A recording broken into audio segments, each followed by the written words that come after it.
There was something that you said in the beginning when you were a young teenager and you first got started in the club, and you were like, this is the only thing that I thought that I could do.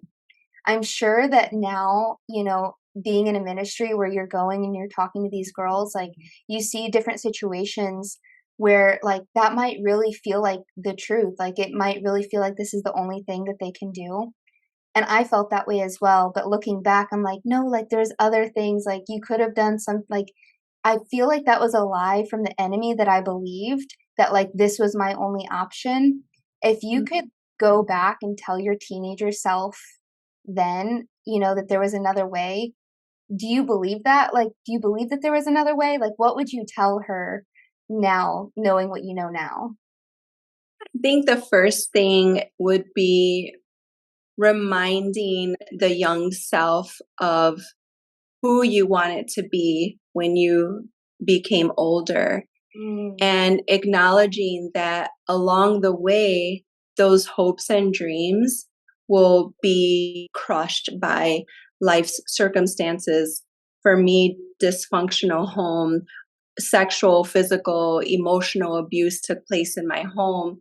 So telling the young self, like, at that time, like, your mind and heart is so um it's you lose hope, right? Like, if this is all you know, this is all you have, it's like, yeah, right, how could there be anything beside this when this is all that's in front of your face?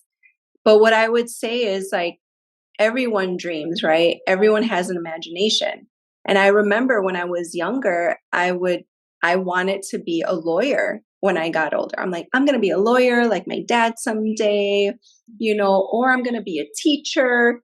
And it was always something. So I would remind that younger self, my younger self, of the dreams and the hopes that you had. And there is something beyond what you see right now, and you have to trust God to show you, and then having some sort of guidance. But I think that it would be hard to believe. But I think if the person wants it bad enough, they'll be willing to take the chance. that's so good. Yeah, and then there's, like, the second part to that question. I'm gonna try to find the way to word this, but it's something I believed, and I've definitely seen many other girls in the club believe that they can do this thing and still pursue those dreams and hopes that they have. And I remember somebody told me, this was when the Lord first started pursuing me as well, that I can't strip and also, like, aspire to be a teacher, speaker, author, like, all these things because, like, there's no integrity in that, and people aren't going to see me for those high aspirations. They're gonna see me for the reality of what it is that I was doing at that time. And I began to understand, like, integrity and being the same person out in the light as you are in the dark. Mm. But what would you say to that? Because I know there's some girls who, like, strip their way through some kind of doctorate school, like, they're paying for school and all these things, but that's a still kinda like the serving 2 masters idea. Um, Hmm.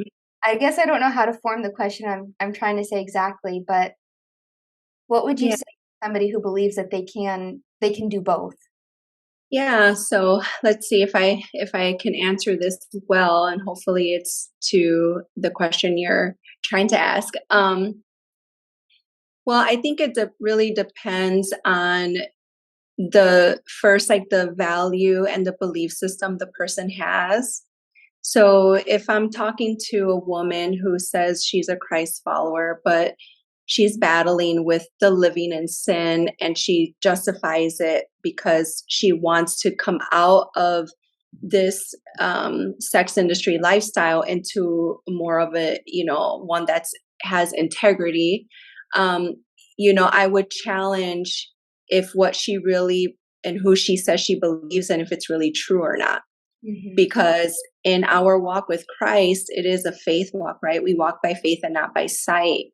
And so if you're doing this to get you to that place, then you're doing it independently from God, the one that The Bible says that he is Jehovah Jireh, the God who provides. And so you're not allowing him to be who he says in your life, and you are taking control of that. Now, if it's a woman who isn't necessarily a Christ follower, conversations are different. Yes. Now, I will say is you really have to weigh out the big disadvantages of you wanting to do both, because being in the sex industry has a price to pay, and you are going to pay it, one way or the other. Mm. And so I hear you, like I would say most of the women in the industry don't do that. They say they're going to do it. They say, I'm going to do this because I'm going to work toward, getting an education. Some do, very, very few do, right? Yeah. And those that do and they make it, and, I think that they can go ahead and pursue the thing that they want to, and God is a redeemer, right? Like he will take whatever the enemy meant for evil and whatever position we put in ourselves, like he has mercy and grace that he can redeem all of that. Like I am a woman of integrity regardless of what I've done, and if a person doesn't see me that way, that's their problem and their business, not mine, because God has called me by a new name. You don't need to respect that name, but your opinion doesn't mean anything when Christ has called me his friend, the apple of his eye. But I would say to that woman, like, you want to do this and have this lifestyle to pursue another lifestyle. There is a price to pay that comes with it. While you may try to do good, and I think your intention may be good, but the psychological pain, the mental and emotional pain that comes with that, it's a lot to bear. Yeah. And you're putting yourself at high risk for anxiety, right? Like a lot of women in the industry unfortunately end up with some sort of addiction, right? And so while you're doing both, you're putting yourself at higher risk. Just because you're in the industry alone, like, puts you at risk for all kinds of things.